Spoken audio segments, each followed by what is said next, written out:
Scooter ஓட்டச் சொல்லுவேன், இடுப்பில் கையை போடுவேன், முன்னால் பார்த்து ஓட்டுன்னு பின்னால் மெல்ல கிள்ளுவேன். தூங்கி போனால் சம்மதம், தோசை நானே ஊத்துவேன், ஊருக்கேதும் போயிட்டா உள்ளுக்குள்ளே ஏங்குவேன்.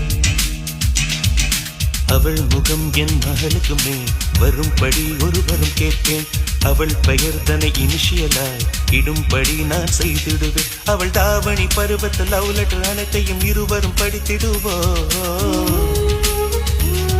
எங்கள் முதுமை பருவத்து முத்தங்கள் கூட இனிப்பென ருசித்திடுவோம். வெங்காயத்தை வெட்டும் போதும் கண்கலங்க கூடாதம்மா, வெங்காயமே வேண்டாம் கண்ணே நான் அது வெறுத்திடுவேன். காஞ்சி பட்ட சேலை கட்டி கால் கொலுசில் தாளம் தட்டும்